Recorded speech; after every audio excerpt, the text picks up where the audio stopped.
Hello, everyone. I'm Julie Hanna. I'm Executive Chair of the Board at Kiva, an investor at Obvious Ventures, and an advisor to X, which is formerly known as Google X, Alphabet's Moonshot factory. And with me is Astro Teller, the captain of Moonshots. We're going to be talking about how to create and scale radical ideas that are good for the world. And this is a subject that's near and dear to my heart because my relationship with technology has long believed that technology and business are our most important instruments for solving humanity's most pressing challenges. And I know we share that, particularly at a time when the technologies that we've created have created some of our most radical problems. This seems like a prescient conversation. So there's a lot of, X is a very fascinating and intriguing place. There's also a mystique about it. So maybe a good place to start would be to talk about what X is and why the world needs a moonshot factory. Thanks, Julie. I guess it's probably up to the world to decide whether it needs a moonshot factory, but I'll say why we're making one. X is the part of Alphabet whose job it is to make new Alphabet businesses. So we're very small relative to the size of Alphabet, but our product is not a thing that we would go sell in the world, but a new business if we're successful, a moonshot that could become, hopefully, another Alphabet business. So Waymo, the self-driving car company, Glass, Google Brain. I think there are a number of people from Google Brain here at CogX. Verily, the life science business, Wing, Loon.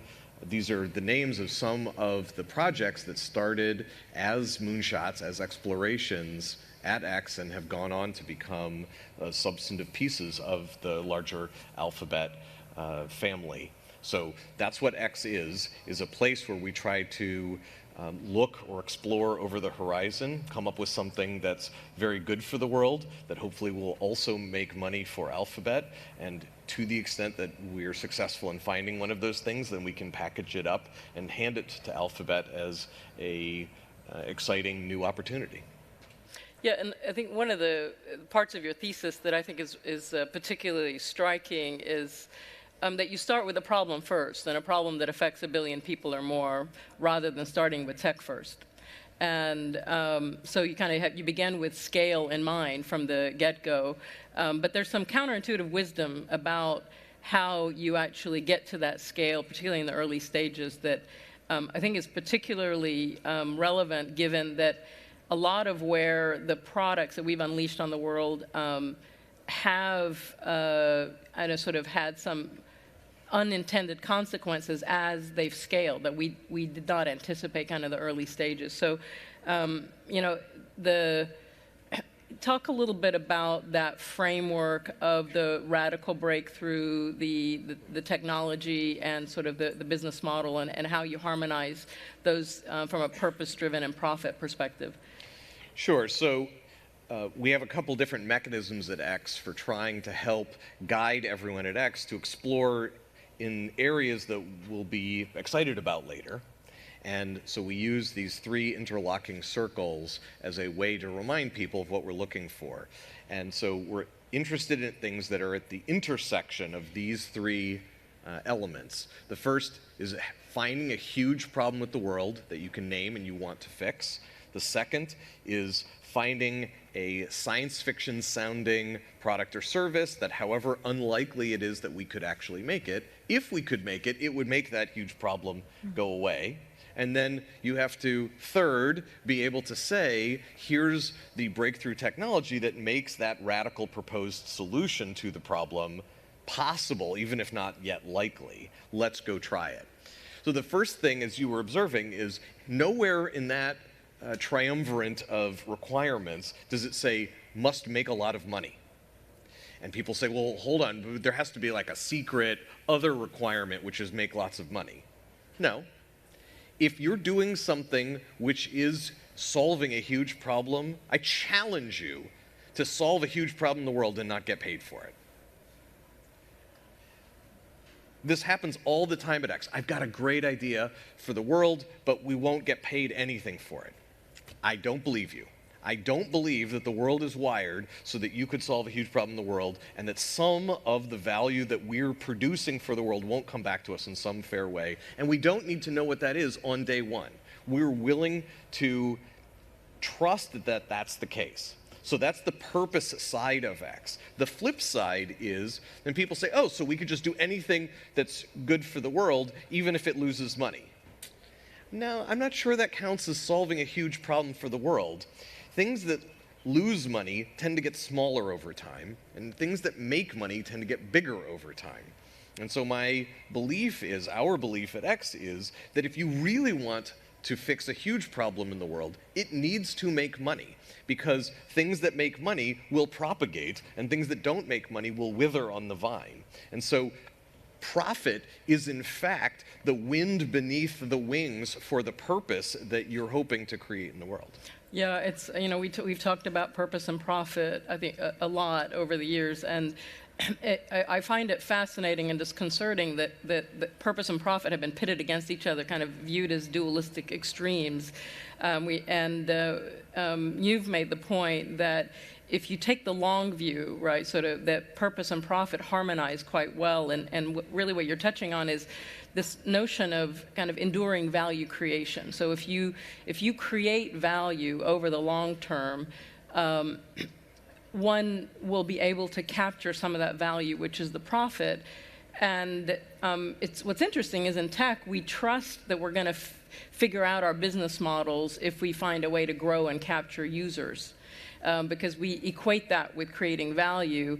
But when you talk about purpose, there tends to be this worry, oh, but we haven't figured out how to make money. And so I do agree with you that if you figured out how to create value, generally you'll be able to capture some of that value. And if you don't, a lot of times that's a failure of imagination around business model innovation. So like if you think about what we've sort of pioneered in Silicon Valley, it's innovation on many levels, not just at the tech or the product level, but also distribution mechanisms and business models. And when those harmonize and align, then you get kind of these outsized sort of opportunities with the companies that get built. So we've talked a lot about responsible innovation as well, and you've made the point, hey, I prefer lasting innovation, or kind of what I think of as enduring innovation, because implicit in that is not that you have a one-time responsibility, but you have an ongoing responsibility for what you've unleashed into the world. And I really think that's a very powerful frame, and I think it'd be great for the audience to hear a little bit about that. Yeah, I'm a little suspicious of certain terms around responsible innovation, like the term responsible innovation, not because I don't want innovation to be responsible, but because I don't want the current moral math that we do to justify any possible later outcome of the thing. Whatever it is you're making, the more interesting it is, the more over the horizon you're shooting, the less you can accurately predict what the impact is that the thing that you're building is really going to have on the world. So talking about responsible innovation is potentially a bit of a siren song where it lulls us into this belief that we're responsible because we've done all the math with what we can see today. When the real thing that we should be held to is lasting innovation. That is, when the dust settles and we look backward from 10, 20, 30 years from now on the thing that we're introducing to the world and all of the pivots that we've had to do along the way to help it be great for the world, how are we judged then? That's what we should be optimizing for. And as soon as you sign up for that, for lasting innovation, then it becomes a lot more possible to say, we don't know right now, which we don't, nobody does, how this thing that we're making is going to fare in the world. So what's really important is that we have ways of moving it out into the world that are responsible. Each step is responsible, and that we can learn from our sort of failure modes as they appear without actually hurting anyone in the process, and then change this thing so that it can, by the end of its life cycle, be seen as something that was really great for society. Yeah, and I think I don't know if you'd agree with this, but this idea of responsible innovation has come from really a reaction to irresponsible experimentation. And we didn't think of it as irresponsible, but I mean, when I came to Silicon Valley 25 years ago, the ethos was change the world. And there was a very sincere and audacious belief, and then it became the battle cry for tech. And then more recently, it's become a bit of a cynical cliche, right? And part of that is because we sort of viewed the world as we were running these giant experiments on the world, and we always thought, well, hey, it's bits, and we can always change the bits if we don't get it right. Let's just throw our products out there. But what we're seeing is as bits go, so do atoms, that our digital lives are shaping our physical lives, and more so society at large. And so it's begging this kind of larger question of how can we proactively and then iteratively understand the choice, consequences, and unintended consequences. And what you're speaking to reminds me of something that indigenous peoples have actually kind of held as a core philosophy, which is when they'd make choices, they would think about the impact of those choices on 7 generations beyond. And that, I think, stands in stark contrast with our sort of experiment and fix it later mentality, and I think we're sort of going through a reckoning around that. Let's shift gears a little bit, because I think a lot of the public conversation right now has been very philosophical. And so I think maybe what might be useful, because I know you've instrumented a lot of these things at X, is to go from where the philosophical rubber meets reality's road, if you will. The team at X calls you a cultural engineer, and I've seen you kind of hack the organizational mindset in a number of ways to really inject that kind of long-term thinking. And one of the things you talk about is sandboxing and getting kind of real-time feedback loops in the real world. Maybe you can elaborate a little bit about how you think about that. Sure. So some of the organizational design is very explicit. I just gave this example with these 3 circles where go make a lot of money isn't listed in the sort of mission statement of the business, nor in these 3 circles and how they intersect. But some of them are more kind of in the meat of how we do things. One of them is we say that we're going to be audacious, but we recognize that we're going to be wrong almost all the time. As soon as you sign up for that, then how are we going to learn? We're going to have to go test it. Certain tests can be done in the lab, but mostly you have to start getting out in the world in thoughtful ways in order to learn from that. And so these things naturally follow where getting out in the world and testing what we're doing, knowing that we're not done, so there's no point waiting till we're done to put it out in the world, because we've already signed up for the idea that we don't know what the right answer is. So now I'm taking something to the world, I'm expecting it not to work, and so I'm going to be a little extra cautious and a little extra safe about how I do that, because I'm expecting it to have at least one failure mode. The whole point of putting it out there is not to win or do a victory lap or make a lot of money, but to learn. So I'll get it out there earlier, and as soon as we're doing that, that takes us down this path towards being innovative in a way that will last, because we're going through this cycle that feels natural and doesn't have a natural end, which is we're always learning, how's it working, what is the world saying to us. And because it's only half done, I'm not saying I just slaved over this thing for 5 years, I spent all my money, it's done now. Would you, Mr. Regulator, you, Jane Doe, the public, would you just please say you love this? And I need you to say you love this because I'm done and I don't have any more money. Of course, we're naturally antagonistic now. Whereas if I say, this is half done, I know it's not right, I'm trying to go over there with this thing, what do you think? Now we're on the same side, that the public, the thought leaders, the regulators, and us at X are all trying together to go over there and solve that huge problem with the world. Mm-hmm. Mm-hmm. So we've taken this potentially antagonistic one-time shot and turned it into a collaborative, repeated process. Mm-hmm.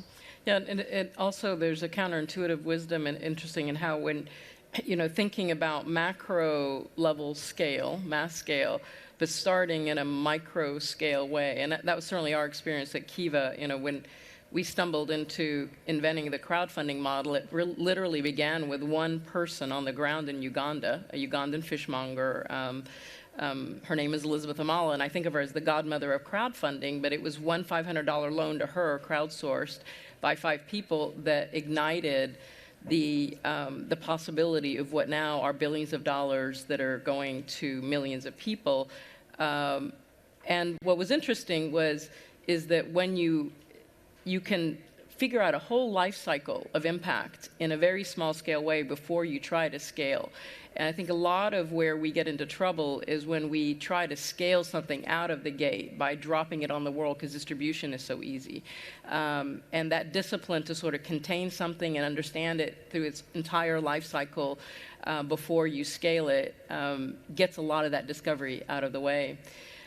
Another thing that I find really fascinating about the culture at X and how you've instrumented it is that really just a fierce commitment to diversity and inclusion at all stages of the life cycle. And there's a very kind of large and growing public conversation around how the absence of diversity and inclusion has resulted in products that aren't good for the world. We were just talking earlier about Apple's release a few years ago of an app that was sort of a quantifiable self app that measured, I think the declaration was, it measures everything that matters. And then half the population said, but hey, what about measuring menstrual cycle? Like, you forgot about that.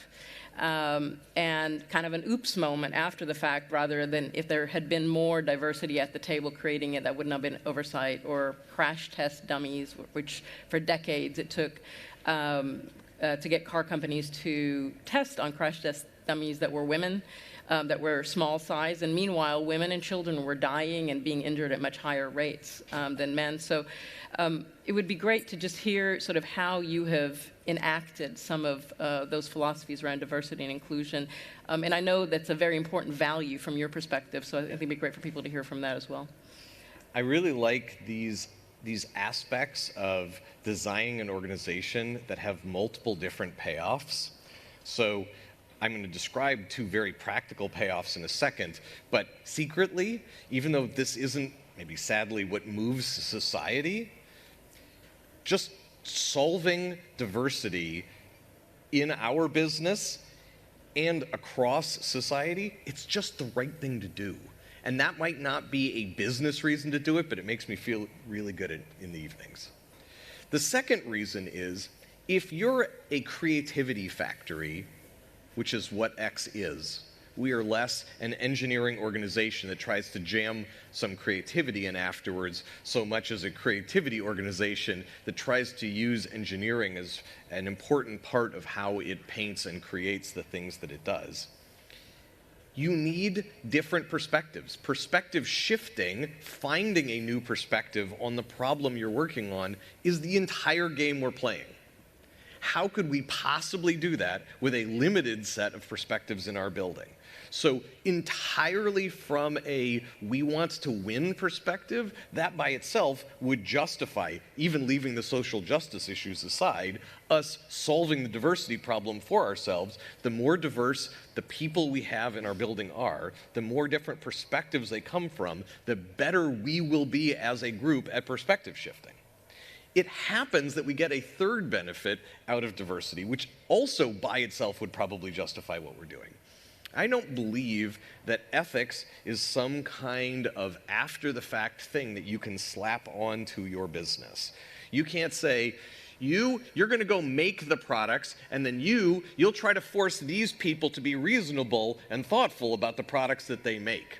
That's just not going to function very well. What if we all were to make things and we all were to try to practice thinking through lasting innovation and how this is actually going to feel and land in society? But if we're going to do that, then the more voices we have at the table, the more perspectives we have at the table, the fewer blind spots we will have as an organization for how the rest of the world is going to experience us. If everybody is a white man with a beard, then I'm sure we would end up missing a bunch of examples like the ones that you just gave. Whereas if there are, for example, are women at the table, then someone, before it gets out in public, can say, you know, we might be missing something here. And so rather than having it be a sort of board of directors kind of level finger-wagging ethics, but to infuse the organization with those voices helps the sort of lasting innovation be a natural part of what we're doing. Yeah, it really speaks to that. I mean, this sounds blindingly obvious when you hear it, but that you can't really fully understand a problem if you don't have the people affected by a problem at the table from the get-go. And yet we sort of have normalized a world where we rarely have the people affected by the problem at the table. And so this kind of one of those things that sounds obvious when you hear it, but it's kind of a revelation for the way that we work. There's some fun and interesting examples of how diversity and inclusion have played out in projects at X, and the Loon is one that comes to mind. It would be great to kind of just bring it to life with that example. Sure. There actually are or others. A variety of different, even within Loon. I'm not sure which one you're thinking of, but I'll give you two quick examples.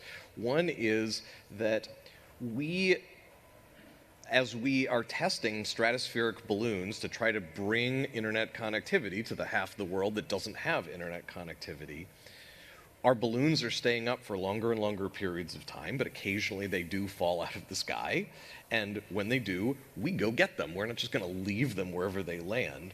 But they land in pretty unusual places, pretty usually very far away from people kind of places, up the top of trees, up the top of mountains, in the middle of deserts. And so we need a group of people who can go get those things, just physically not hurt themselves going to get those things. They can have the technical background to gather up what they need and bring it back safely so we can do failure analysis on it. We also want to make sure that they have the diplomacy necessary to talk to anyone who they'll see along the way and say, did anything bad happen? How can we help rectify a fence if it landed on a fence and hurt it? And it turns out that veterans are excellent at doing this. So that particular group, we certainly don't require that everyone is a veteran, but it happens that there are a bunch of special forces and Marines who are part of our ops team that goes and collects these balloons. Another example, I'm not sure if it's the one you were thinking of, but we have a fashion designer who works on the balloon design. So the balloon is the size of a house. It's thinner than a trash bag. And it needs to cost as little as possible, but it has to be built with a kind of bridge-like architecture for distributing the forces, which are very slight on any particular part of it, but huge across this thing, which is the size of a house, distributing these forces to particular places on the material where the forces can be held in tension.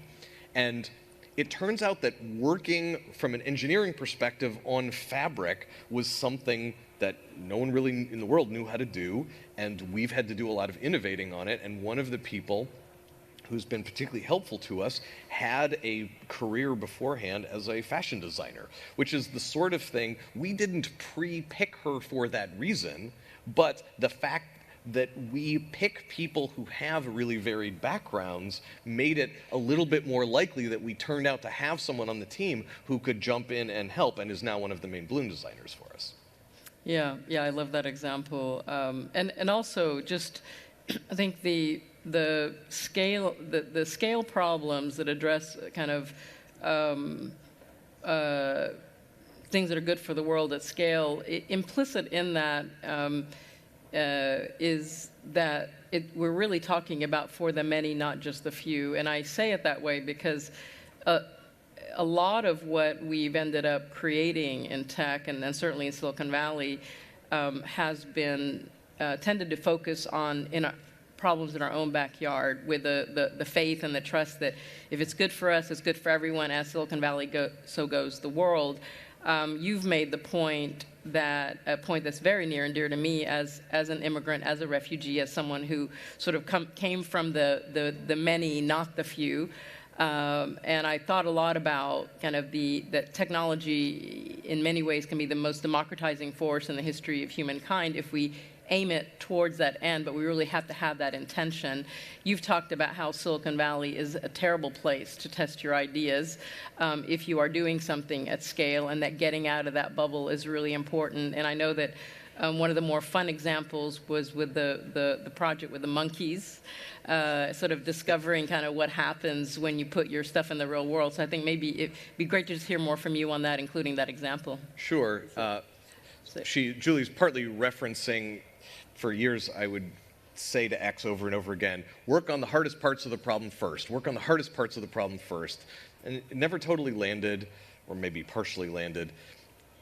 And then as a joke in an event like this, I was describing to somebody and I said, look, if you were trying to teach a monkey to stand on the top of a 10-foot pedestal and recite Shakespeare, should you teach the monkey first or should you build the pedestal first?